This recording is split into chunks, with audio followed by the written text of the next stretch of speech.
ஆணுக்கும் சரி பெண்ணுக்கும் சரி தோஷத்தினால் திருமணம் தள்ளி போகிறதோ, திருமணம் தாமதமாகிறதோ,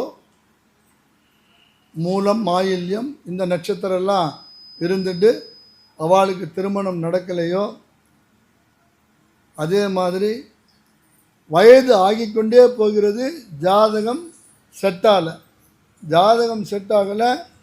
ரெண்டாவது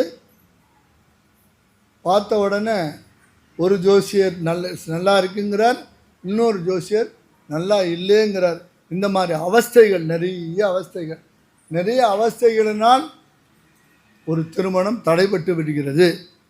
அந்த தடைப்பட்ட திருமணம் இன்றைக்கு இந்த ஹ்ரீம் ஹ்ரீம் ஹ்ரீம் ஹ்ரீம் என்று காதில் ஒலிக்கும்போது நிச்சயமாக அந்த ஆணுக்கும் சரி அந்த பெண்ணுக்கும் சரி திருமணம் கைகூடும். ஏனென்றால் இவள் காமேஸ்வரனோடு பிந்துஸ்தானத்தில் இருக்கிறாள். அதே போல யாருக்கு திருமணம் நடக்க வேண்டுமோ அவர்களுக்கு ஆணுக்கு காமேஸ்வரனாகவும் பெண்ணுக்கு லலிதா திரிபுர சுந்தரியாகவும் திருமண பாக்கியத்தை கூட்டி வைத்து நமஸ்காரம் செய்ய வைக்கிறார். ஹ்ரீம் என்ற மந்திரம், ஹ்ரீம் என்ற மந்திரத்தை எங்கே உச்சரிக்க வேண்டும்? நல்ல மலையினுடைய உச்சி, ஓடுகின்ற ஜலம், நதி, பசுக்கொட்டில், குருநாதனுடைய சன்னிதானம், ஒரே வேளை சாப்பிடணும்.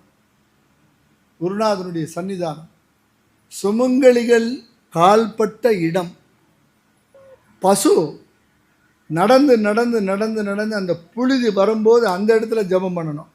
அப்படி இல்லைன்னாக்கா நல்ல சுத்தமாக பட்டு வஸ்திரம் கட்டிண்டு பீடத்தில் வந்து பட்டு போட்டுண்டு இந்த ஹ்ரீங்கிற ஜபத்தை பண்ணியாச்சுன்னா போகிறோம்.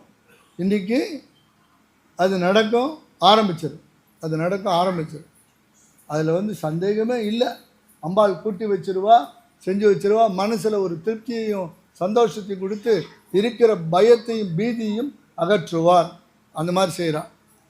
இந்த ஷோடசலட்சுமி பூஜையை முதல்ல செல்வம் வரும்னு சொன்னேன், அப்புறமா இந்த மாதிரி ஞானம் வரும்னு சொன்னேன், படிப்பு வரும்னு சொன்னேன், திருமண பாக்கியம் கூடி வரும்னு சொன்னேன்.